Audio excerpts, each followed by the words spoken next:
வணக்க மக்களே, இன்னைக்கு நாம என்ன பார்க்க போறோம்னா சரித்திர சாதனை போட்டி சிஎஸ்கே வெர்சஸ் லக்னோ மோதிய போட்டியில் 3 சாதனைகள், புள்ளிப்பட்டியலை புரட்டி போட்ட மேட்ச். அதாவது ஐபிஎல் தொடரில் இன்றைக்கு தினம் நடப்பு சாம்பியன் சிஎஸ்கே கடந்த போட்டியில் தோல்வியை கொடுத்த லக்னோவை தனது சொந்த மண்ணில் எதிர்கொண்டது. இந்த போட்டியில் டாஸை வென்ற லக்னோ அணியானது முதலில் பவுலிங்கையும் தேர்வு செஞ்சாங்க. அதனைத் தொடர்ந்து ஓப்பனிங்கில் களமிறங்கிய நம்ம சிஎஸ்கே அணி சார்பில் ரஹானே ஆரம்பத்திலேயே தடுமாற்றமாக விளையாடி 1 ரன்னில் அவுட் ஆனார். இருப்பினும் எதிர்புறம் அசத்தலாக விளையாடிய கேப்டன் ருத்ராஜ் கெய்க்வாட் அதிரடியான ரன் குவிப்பிலும் ஈடுபட்டார். ஆனால் அடுத்ததாக வந்த டேரில் மிச்சலும் மிகவும் தடுமாற்றமாக விளையாடி 11 ரன்களில் ஏமாற்றத்தை கொடுத்தார். இருப்பினும் இந்த பக்கம் தொடர்ந்து அசத்திய நம்ம ருத்ராஜ் அவர்கள் 39 பந்துகளில் அரைஸ்தம் அடித்து ரன் குவிப்பில் ஈடுபட்டார். அப்போது வந்த ரவீந்திர ஜடேஜா அதிரடியாக விளையாட முடியாமல் தடுமாற்றமாகவே பேட்டிங் செய்தார். அந்த வகையில் 3வது விக்கெட்டுக்கு 52 ரன்கள் பார்ட்னர்ஷிப் அமைத்தாலும் கடைசி வரை அதிரடி காட்ட முடியாமல் தடுமாறிய ஜடேஜா 16 ரன்களில் அவுட் ஆகி ஏமாற்றத்தை கொடுத்தார். அடுத்ததாக வந்த நம்ம சிக்ஸர்மணி சிவம் தூபே அவர்கள் தம்முடைய ஸ்டைலில் ஆரம்பத்தில் இருந்தே அதிரடியாக விளையாட துவங்கினார்.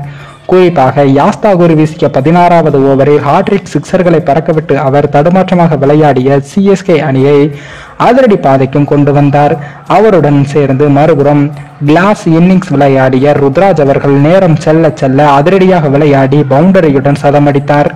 இதன் வாயிலாக ஐபிஎல் வரலாற்றில் சிஎஸ்கே அணிக்காக சதமடித்த முதல் கேப்டன் மாபெரும் என்ற சாதனையை படைத்துள்ளார்.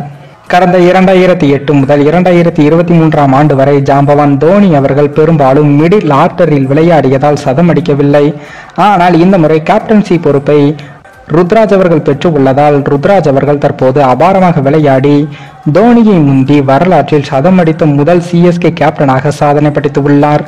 அவருடன் சேர்ந்து டெத் ஓவரில் பட்டையை கிளப்பிய நம்ம சிக்ஸர்மணி சிவம் தூபே அவர்கள் 22 பந்துகளில் அரை சதம் அடித்து உள்ளார்.